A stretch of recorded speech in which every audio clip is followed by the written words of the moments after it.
Olá, pessoas!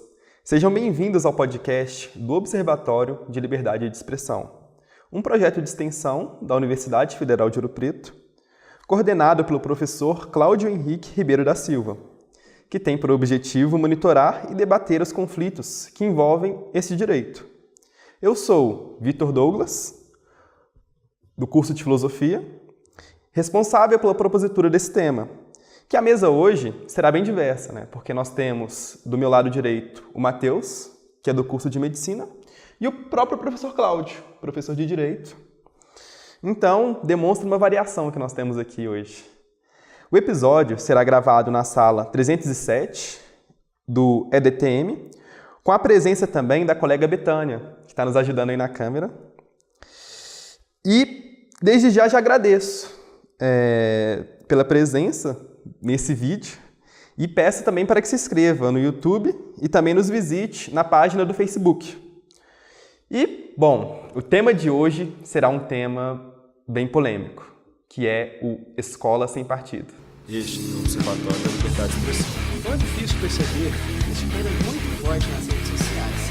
Qual é a opinião de vocês? Dê sua opinião e comente.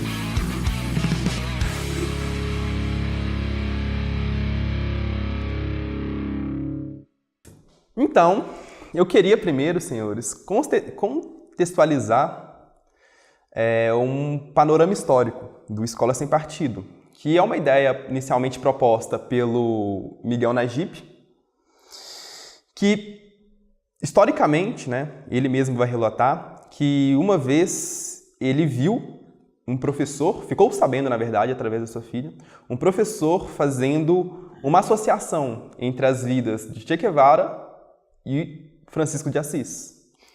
Miguel Najib não gostou muito dessa comparação, né? E foi na escola poder reclamar juntamente com a direção, porém não foi nada que conseguiu materialmente resolver a situação. E por conta disso, ele não gostou dessa situação. E acabou que se reuniu com outras pessoas, tentou chamar outros pais. E nisso, segundo ele percebeu que o problema era muito maior do que ele pensava. E esse problema muito maior acabou que, em 2014, se tornou um movimento, que é o movimento Escola Sem Partido. Então, desculpa, o movimento Escola Sem Partido ele surgiu antes, né? Mas, em 2014, o movimento Escola Sem Partido foi responsável por conseguir, juntamente com outros deputados, a primeira propositura de um projeto de lei. Um projeto de lei que visa fazer uma certa regulamentação, podemos dizer assim, do que são as aulas dos professores, o conteúdo que é passado, a forma com que é passado, né? E visa trazer uma certa punição para os professores que não conseguirem alcançar um certo nível de neutralidade em sala de aula. Ou, simplesmente, né, em outras proposituras mais recentes, a punição seria para o professor que tenha, de forma objetiva, feito uma doutrinação com o aluno, não respeitando um espaço a qual ele deveria ser um professor muito menos ideológico do que ele é. E por conta disso, a gente teve muita discussão nos congressos nesses últimos anos. E o que eu já queria saber, primeiramente, do Matheus, é se, Matheus, você acha que o projeto Escola Sem Partido, ele é um projeto que visa fazer uma censura ou não? Então, boa tarde, bom dia, boa noite a todos. O primeiro ponto que eu gostaria de fazer em relação ao Escola Sem Partido enquanto projeto de lei, né, que está tramitando não somente no Congresso, mas também nas câmaras de vereadores Brasil afora, é que até onde está atualizada a questão dos debates e etc., o Escola Sem Partido ele não visa punir do ponto de vista judicial os professores. Na verdade, a punição seria dos alunos que se sentissem constrangidos, se sentissem coagidos do ponto de vista ideológico, a seguirem determinadas cartilhas, a determinados vamos colocar aqui, planos de doutrinação dos professores, eles poderiam denunciar, fazer uma denúncia desse professor, e a partir disso, até o projeto ele não delimita qual que deveria ser a sanção, se é que deveria ter alguma sanção do ponto de vista legal ou administrativo, punitivo para esse professor. Então, eu acho que o Escola Sem Partido, a intenção dele seria reduzir os casos de tentativa de doutrinação nas escolas.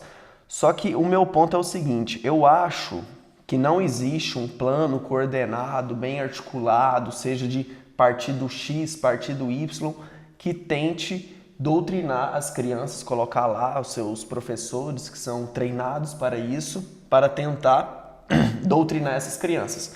O que eu vejo são casos pontuais, mais isolados, que hoje com a internet, a repercussão no YouTube, Facebook, a gente consegue ter acesso maior a esse tipo de casos. A gente vê no YouTube casos que crianças são coagidas a, às vezes, cantar determinados cânticos, né, militantes, que o professor, usando da sua autoridade dentro de sala de aula, coage os alunos a escreverem de determinada forma, a pensarem de determinado modo, sobretudo as crianças, né, os alunos mais jovens.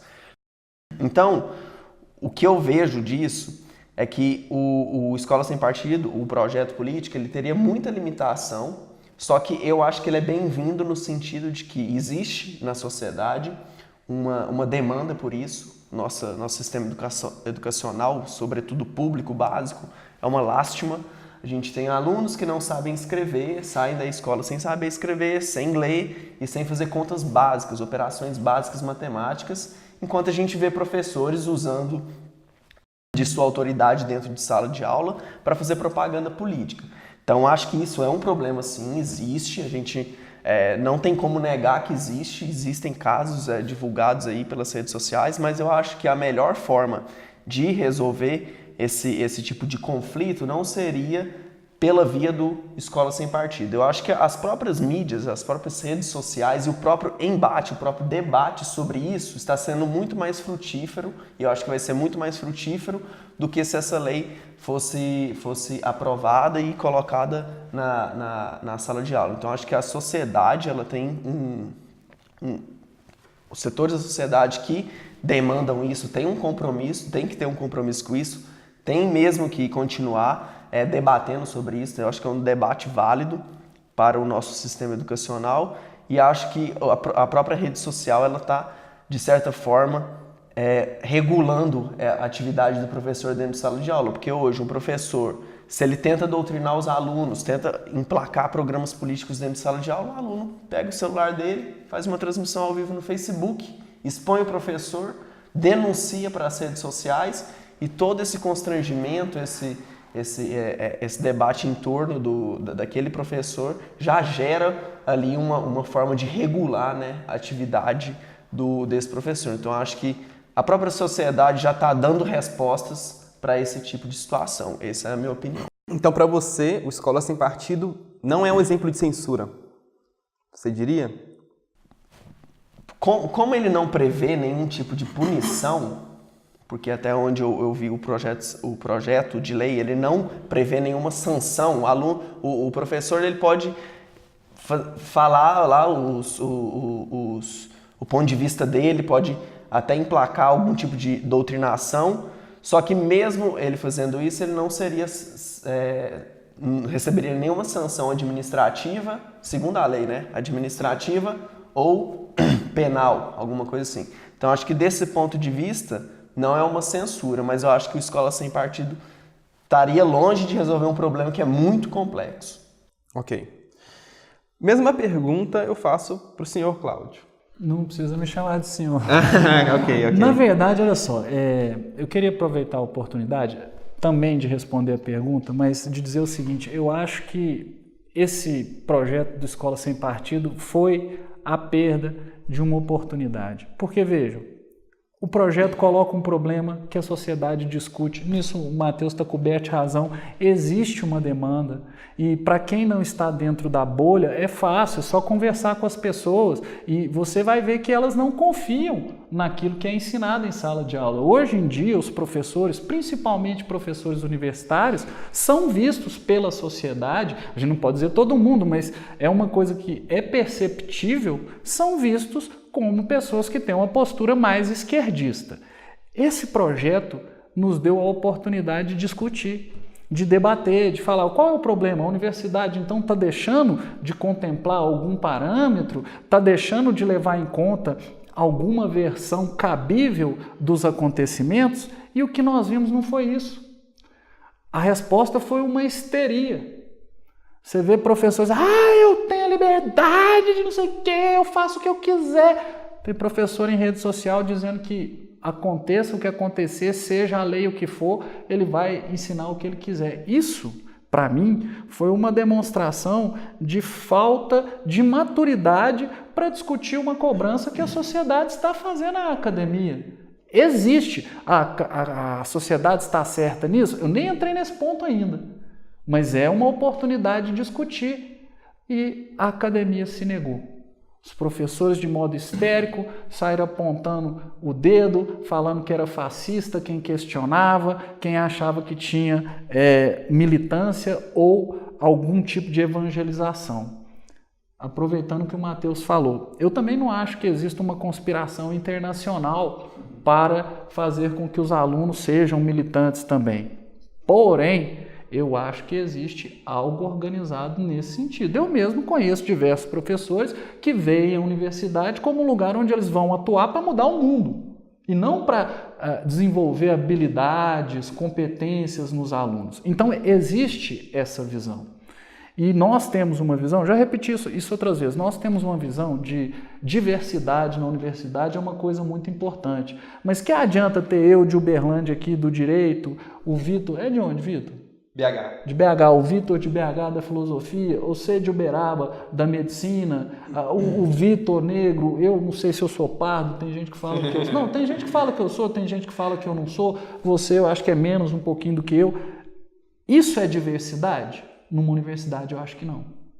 Porque se colocar um monte de gente com etnia diferente, origem diferente, cultura diferente, mas que tem todo mundo a mesma ideia e todo mundo pensa a mesma coisa, para uma universidade isso não é diversidade, porque tem que haver diversidade de pensamento. E o Escola Sem Partido questionou isso. Os professores poderiam ter reagido de várias maneiras, mas o que eles fizeram? A maioria delas, digo assim, o oficial, os sindicatos, desqualificaram o questionamento como se o problema não existisse. Aí eu acho que está errado. Eu não acho que exista uma censura quando se questiona um viés que existe na academia. Eu vou discordar do você, Matheus, eu acho que existe. Eu acho que na academia o pessoal tem uma postura mais de esquerda. E não estou falando que isso seja nem um demérito, mas não é algo abrangente. Tem pensamentos que você não pode nem discutir. Aqui no direito, por exemplo, são algumas correntes de pensamento legítimas, são estigmatizadas. Então, se o Escola Sem Partido pleiteia uma abertura, eu acho que não é uma censura. Onde que eu acho que talvez seja a infelicidade do projeto? É o estimular essa visão persecutória, né? Se o professor começar a evangelizar, você vai lá e denuncia. Isso é que eu acho que é o problema. Porque os professores, aí eu não estou falando nem na universidade não, porque o projeto se refere à escola em geral, mas você vai para o pessoal do estado aí, que dá aula no 2º grau, que dá aula para educação infantil, o povo tem dificuldade na sua formação, tem dificuldade com a remuneração que recebe para manter a sua vida, para manter um acompanhamento cultural. Aí você simplesmente vai chegar e vai falar, vamos perseguir esses caras? Aí não dá. Se você não dá a menor condição para o professor poder ter uma outra visão. Então eu não acho que é uma censura, mas eu acho que é uma providência insensível em relação ao estado da docência, dos professores de modo geral. Mas eu acho que os professores perderam uma oportunidade de ouro de sair por cima e sair por baixo. E aí, eu falo isso aqui, vou apanhar na universidade até aposentar. Eu acho que a Escola Sem Partido ganhou. Porque o debate que eles queriam colocar está posto. Se eu chegar em sala de aula e começar a evangelizar, igual o Matheus falou, eu vou ser filmado e ali na frente eu vou ser denunciado. Então, não acho que é uma censura. Embora esse espírito persecutório não me pareça solucionar coisa nenhuma. Nem perseguir o aluno que acha que está sendo evangelizado e que é uma providência, e nem perseguir o professor que eventualmente nós achemos que esteja evangelizando alguém. Ok. Mateus, eu já abro este assunto porque uma questão interessante que você pontuou é quanto à punição, né? Para você não é certo ter uma punição pela lei, que você chega no Ministério Público e faz uma denúncia, né? Mas no caso, para você a solução seria a própria internet está dando, que você ter a oportunidade de filmar e tudo mais. E eu queria colocar duas problemáticas para você, eu queria saber o que você acha disso. Primeiro são a respeito de professores que não permitem filmar na aula deles, né? Você vê também relatos de alunos que passaram por isso e, infelizmente, não conseguiram ter a capacidade de trazer algo cabal mostrando que o professor está fazendo atitudes erradas porque não permite filmar. E a outra situação ok, a gente coloca na internet, mas e depois? Como é que fica para esse professor? O que ajudaria para mudar no hábito dele em sala de aula? Então, são dois questionamentos muito pertinentes que eu considero, que é o seguinte, no primeiro caso, que seria dos professores que não deixam os alunos filmarem, eu acho que os alunos são mais espertos, assim. Eu acho que um aluno que ele percebe que hoje em dia, por exemplo, focado aqui nas redes sociais, a gente tem vários canais no YouTube que o pessoal mais jovem, de adolescentes, crianças, assistem e que abordam diversas problemáticas que envolvem não somente o cenário político, como diversos outros assuntos. Por exemplo, o canal do Felipe Neto aborda política, tem outros canais, aquele canal do Nostalgia, do Castanhari, ele também aborda, e o público majoritário desses canais são as crianças, são os adolescentes, então eles estão ligados nesses assuntos, isso é muito importante. Então eu acho que hoje um aluno desse, não digo que são todos os alunos, inclusive tem gente muito pobre no nosso país que nem tem acesso à internet ainda, mas assim, eu acho que o grosso da nossa sociedade, que tem acesso a esse tipo de conteúdo no YouTube, nas redes sociais, eles já estão alertas. Então um aluno que porventura esteja tendo aula com um professor cujo objetivo é emplacar alguma doutrinação, algum tipo de visão imposta para esses alunos, eu acho que ele já vai ficar esperto com esse professor. Aí, porventura, esse professor proíbe, além de tentar emplacar seus projetos, porque, como o Cláudio falou, eu acho que existe também projetos, partidos políticos que coordenam essa ação na base com alunos, com professores que se infiltram no ensino básico, mas eu não acho que seja uma coisa generalizada, mas que existe, eu não tenho dúvidas de que exista, mas eu não acho que seja algo generalizado. E já que existe, vai existir, porventura, essas situações, e eu acho que os alunos eles estão muito mais preparados que anos anteriores, do que décadas anteriores. Então, antigamente, o pessoal recebia aquele conteúdo e não tinha pouquíssimo acesso à informação. Hoje em dia, com a internet, tem vasto conhecimento, visões de mundo colocadas no YouTube de forma muito diversa, então acho que o aluno já está preparado. Então, se ele se sentir doutrinado em algum momento, eu acho que ele vai ficar esperto com aquilo ali. E se o aluno seguir à frente, ele consegue, filmando escondido. A maioria dos alunos, inclusive, filmam escondidos. Esses vídeos que caem, é o aluno aqui, com o celular aqui embaixo, câmera ligada, filmando o professor. E na pior das hipóteses também, Matheus, grava, né? Porque filmar, eu coloca sou no gravado, eu bolso. chego pros alunos e falo, não me grava. Os caras gravam.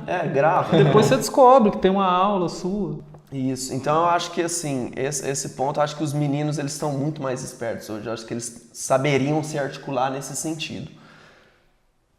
O outro ponto que você trouxe aqui, o que era? Sim, caso você não traga uma punição pela lei, como que você faria para poder enquadrar essa posição do professor em sala de aula ao ponto de melhorar? Então, eu acho que assim, a escola, para mim, a escola, o ensino básico, sobretudo, deveria ser focado naquilo que é mais elementar e fundamental e urgente para a nossa população. Afinal, é um serviço ofertado é um serviço público ofertado à grande maioria dos brasileiros. Então, o que a gente tem? A gente tem hoje uma população infantil iletrada. O pessoal sai do ensino médio sem saber, muitos deles, sem saber interpretar uma frase, sem saber escrever, sem fazer operações básicas. Então, eu acho que mais elementar do que isso, a escola tem que ter algum tipo de regulamento, regimento interno das escolas, focando o conteúdo nas coisas mais básicas, nas competências mais básicas do ser humano, né? Que seria ler, escrever, ler um texto, fazer contas, operações básicas. E no caso de haver esse tipo de denúncia dos alunos, que já está havendo, eu acho que caberia uma punição administrativa interna da escola. Eu não acho que isso deveria ser de competência de regimento penal, alguma coisa de competência do Ministério Público. Eu acho que essas coisas deveriam ser regulamentadas e resolvidas internamente entre os pais daqueles alunos que estão envolvidos com aquele serviço, com aquela escola, entre a administração daquela escola. Então, eu acho que... Dá mais autonomia para a escola, então. Isso, exatamente. Daria mais autonomia para a escola, uma administração que também não tenha influência política, porque às vezes a gente sabe que indicações ali da administração, da diretoria, tem também gente ali que tem outros interesses que não administrar a escola, mas interesses políticos também envolvidos. Então, eu acho que a regulamentação deveria ser nesse sentido. A gente dá mais autonomia para a escola, fazer uma administração séria. Então, buscar saídas nesse sentido e buscar, se tiver que fazer as punições, dentro do contexto da própria escola mesmo.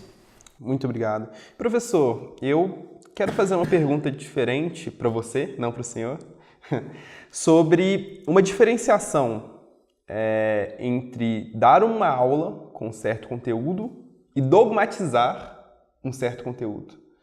Na sua experiência em sala de aula, você consegue me apontar a diferença desses? Eu acho que não tem muita dificuldade, não. E até, aproveitando um embalo da pergunta dele, que eu sei que não é a minha, eu acho que a gente dá pouca importância para a bibliografia. Eu não estou falando de educação infantil, não, mas educação de jovens e adultos. Se a bibliografia é boa, o professor falar bobagem, o aluno olha a bibliografia, ele já vai na hora perceber que tem um problema com o que o professor está ensinando, sabe? Eu acho que essa questão de evangelização se resolveria muito melhor com uma boa bibliografia. Uma bibliografia rica dos conteúdos devidos. E aí agora já o que você me perguntou. Eu acho que é muito simples. Quando você vai falar de um conteúdo, existe o estado da arte em relação a esse conteúdo. Existe aquilo que é discutido, existe aquilo que ocorre. Então vamos só para dar um exemplo. Eu vou dar uma aula sobre título de crédito. Eu falo do que existe na doutrina. Aí a jurisprudência, que são os tribunais decidindo, tem uma outra posição. Se eu não falo isso, minha aula já está incompleta. Eu explico isso. Qualquer dessas opções que eu faça, pela doutrina, pela jurisprudência, eu estou explicando o estado da arte. Na hora que eu só nego alguma coisa para fazer a minha opinião valer mais ou preponderar, é aí que eu estou fugindo da minha responsabilidade de professor. Porque eu posso falar do estado da arte e dar minha opinião. Eu dou aula para adulto, não tem problema. Sabe? E tem bibliografia. Gente, olha, eu penso isso em relação a esse conteúdo. Não é evangelização na medida em que eu falo, mas tem aquele autor ali que vai dar uma posição diferente. Mas existem decisões judiciais. Então, o que eu faço para a minha aula não ser o ensinamento de uma visão do mundo é apresentar o estado da arte. Falar o que acontece, as várias opiniões, o autor que discorda daquilo que eu estou falando. Aí eu consigo dar uma aula que explica o conteúdo e não a visão do Cláudio sobre o conteúdo. E quando é visão minha, eu falo, isso é a minha opinião. Às vezes para falar a minha opinião que chegou ali e tomou bomba. Ninguém concorda com o tio de vocês. Só eu que penso isso. Mas essa é a minha opinião. Aí está todo mundo resguardado. Você sabe o que é a posição do professor. O que não dá é eu chegar e ensinar um negócio para os alunos como se fosse adotado e reconhecido por outros campos do direito, aí o cara acha que aprendeu a coisa certa, vai para a realidade e toma um ferro. O que eu faço é equilibrar a informação que eu dou, aquilo que eu acredito e aquilo que o estado da arte estabelece acerca desse conteúdo. Acho que assim sai bem. E o fato do pessoal ser adulto ajuda muito. Se eu estivesse tratando com crianças, eu teria um outro nível de dificuldade que, por sorte, eu não tenho. Ok. E, Matheus, você especificou também que uma das soluções seria reformular o ensino médio, né? O ensino básico como um todo, trazendo matérias mais básicas que não são muito levadas à frente durante todo o ensino básico, né? E você poderia especificar as matérias que você acham que seriam adequadas para ter um bom ensino básico? Então, eu acho que assim, isso são dados do IBGE, são os dados que saem no PNAD também, nas pesquisas que a gente tem de censo, essas coisas, que é notório o quão debilitado e atrasado está o nosso ensino básico. Nossas crianças saem do ensino básico sem as competências básicas, mínimas, mais elementares para um cidadão desenvolver outras competências mais complexas. Por exemplo, o ensino de raciocínio lógico, por exemplo. Se você não tem um cidadão que sabe ler uma frase, interpretar o que ali está escrito, não sabe operar uma divisão, uma fração, não sabe fazer as coisas mais básicas e a gente tem, e o número é expressivo, não é coisa, não é minoria. A gente está falando aqui da maioria, a maioria está saindo da escola sem saber essas coisas básicas. Então, acho que assim, o nosso ensino básico deveria ser todo regulamentado e direcionado para cobrir aquelas deficiências mais urgentes dos nossos alunos. Então hoje, se a gente tem esse grave problema, eu acho que o ensino básico deveria ser todo voltado os seus esforços para esse tipo de administração de ensino. A administração deveria ser toda voltada para cobrir essas competências.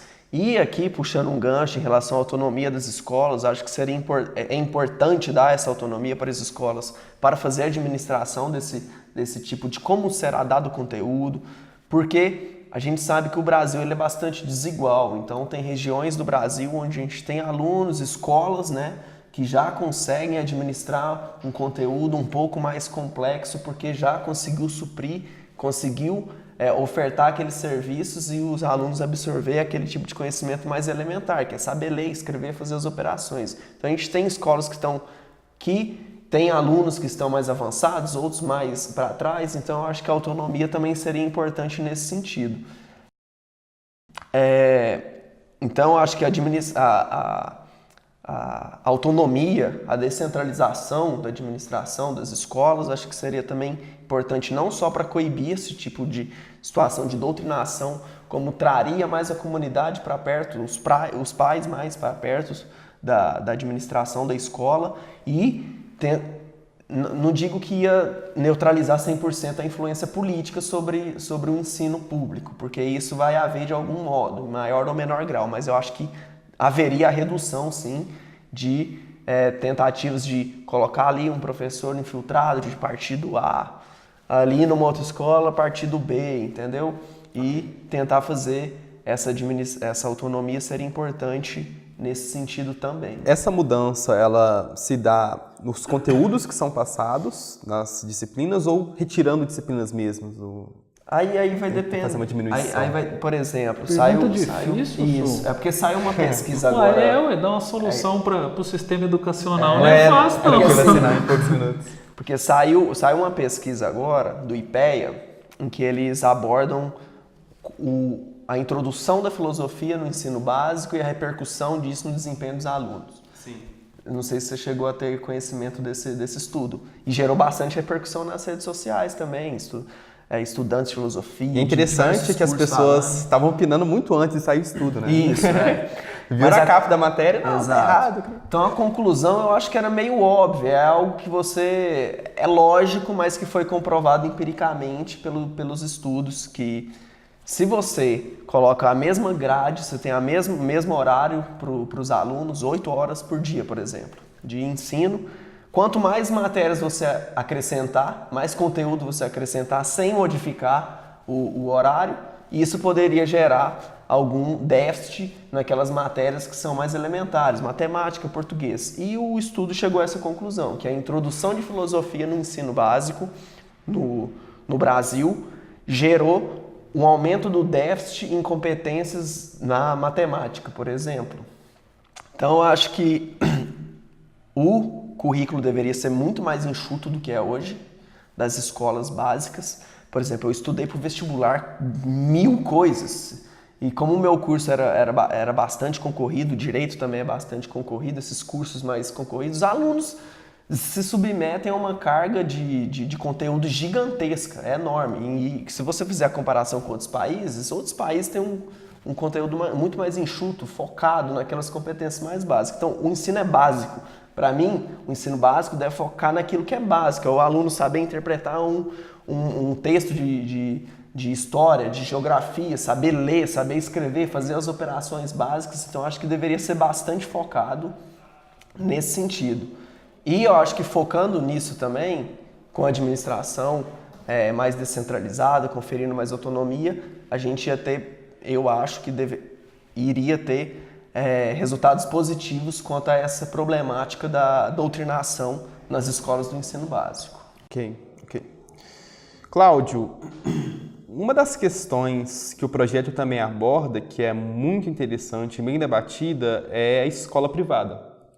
Porque, pelo projeto, a escola privada ela teria uma certa autonomia de conseguir fazer um determinado conteúdo que seja mais ideológico, seja pelo lado religioso dentro das escolas católicas ou pelo lado político, enfim.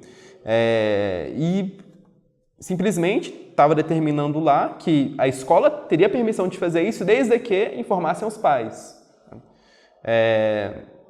E eu queria saber do senhor o papel da escola privada e esse direito que ela tem hoje, ainda pela legislação, de conseguir trazer um conteúdo que não é necessariamente da forma com que é colocado nas escolas públicas. Não, na verdade não é por um exemplo, direito diferente, não. Desculpa. Claro, sim. Mas, por exemplo, no caso de você conseguir ter uma aula de ensino religioso mais voltado para a doutrina cristã. Na verdade, não é que a escola tem um direito diferente. A questão é que se você está pagando, você pode combinar com a escola já diz antes, aqui é assim. E aí, se você quis uma escola com essa característica, já se você fala de uma escola pública, você não tem a liberdade de ficar jogando essa escola para um lado religioso ou para um aspecto moral que seja de grupos determinados. Então, assim, não é que a escola pública não teria o direito de tratar disso. A escola pública não tem o direito de, em cima de um valor religioso, tratar os estudantes com base nisso, porque não seria universal. Mas esse é o sentido que eu vejo. A escola particular, o que ela leva vantagem, na verdade, é a condição que ela tem de estrutura, de dinheiro. Eu não acho que seja uma autorização legislativa. E acho que a escola particular também, nesse contexto, se saiu melhor, porque o professor da escola particular, ele é obrigado a conversar com o pai, ele tem que explicar. Os outros acharam que, não, isso é um absurdo, fascista, coisa de pai fascista. Ou seja, os próprios professores não tiveram essa abertura de conversar com os pais, de ver o que era buscado. Aí eu não acho que existe uma regra diferente para a escola particular, tirando a liberdade de ser mais voltado para um valor moral diferenciado.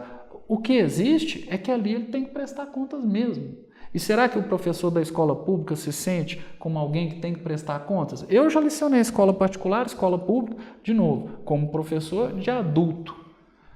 E não me sinto obrigado a dar certas satisfações na escola pública igual eu me sentia na escola privada. E não é satisfação de coisa que o aluno tem direito de saber, não. É problema psicológico de pai que quer conversar com o professor. Eu não tenho que dar, vamos dizer assim, conforto para um pai de um aluno de uma federal. Falou, não, o senhor pode ficar tranquilo, o filho do senhor foi muito bem criado. Às vezes, numa particular, sim. Então, eu não acho que existe um regramento diferente. Existe um modo de pensar as coisas. um modo de tratar os pais, um modo de ver a relação da comunidade acadêmica com a escola. É isso que eu acho que em escolas públicas nem sempre você vai ter. Porque ali está muito mais fácil da pessoa não dar satisfação nenhuma para o pai e ficar por isso mesmo. É mais esse aspecto. Agora, voltando à questão da liberdade de expressão, eu não acho que ninguém foi cerceado a nada. O professor não tem o direito de fazer o que ele quiser com o horário da aula. Eu não posso chegar na aula e ficar falando o que eu quiser. Eu tenho que cumprir um conteúdo programático. Eu tenho que seguir uma bibliografia. Às vezes, eu falo da minha vida na aula, sabe? Eu estou lá dando a aula, de repente, não, lembrei, minha mulher fazia não sei o que, e depois eu já paro. Opa, desculpa. Aí um dia eu falei, não, estou falando demais da minha vida. Uma aluna virou e falou assim, não, professor, tem gente que fala mais. Eu falei, não, então nós estamos perdidos. Isso aqui não pode, entendeu? Tem gente que fala da vida, tem gente que quer evangelizar o aluno. Agora, Escola Sem Partido não censurou nada. O Escola Sem Partido colocou a discussão. Para aqueles que não são aptos a discutir e prestar contas do que fazem, talvez isso seja um cerceamento. Mas eu, por exemplo, a minha sala é aberta. Quer sentar lá? Qual é o segredo que tem? Nenhum. Só um detalhe. Você falou de filmar e de gravar, aluno não tem o direito de fazer isso não. Falando de direito. O aluno não tem o direito de fazer isso não. O professor tem o direito à sua imagem e à sua voz e o aluno pode fazer anotações de aula. Eu falo isso na minha aula. Eu falo, gente, eu vou gravar tudo para vocês, vou fazer vídeo, mas por favor, não me gravem. É um direito que eu tenho. Vocês acham que eu sou respeitado? Vocês acham que os meus alunos não gravam, não? Grava. É claro que grava. Chega no final do semestre, tá lá a minha voz. Eu já vi uma fita que é os melhores momentos assim, do conteúdo, sabe? Então, uns 3 anos atrás eu vi isso. Sobre títulos de crédito, tá aqui. Sobre falências, tá aqui. Então o povo não quer nem saber da gente. Mas deixa eu passar a palavra para você, porque... Então, tendo os envolvidos manifestado a opinião com liberdade, eu quero agradecer o Matheus e ao Cláudio assim, por terem feito uma exposição muito boa a respeito do tema. E é isso, né, pessoal? Obrigado pela atenção, pela audiência. Nosso agradecimento também pela diretoria da CAP, né, e todos os integrantes do Observatório. Por hoje ficamos por aqui e esperamos tê-los de volta no próximo podcast de Liberdade de Expressão. Vai.